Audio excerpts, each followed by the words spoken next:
Assalamualaikum, nama saya Syakir. Ini saya akan buat eksperimen mengenai pembakaran lilin. Okey, step yang pertama kita akan mengukur lilin. Jadi lilin saya dapat 18.5. Step kedua adalah kita membakar lilin dan menunggu selama 5 minit.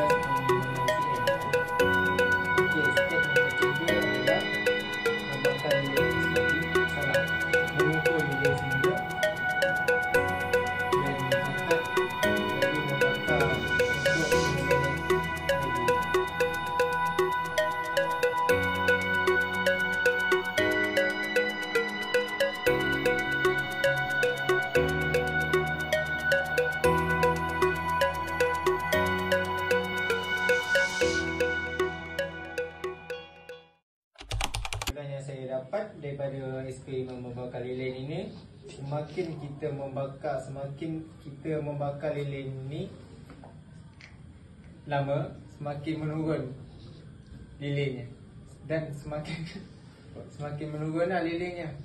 Betul lah tu.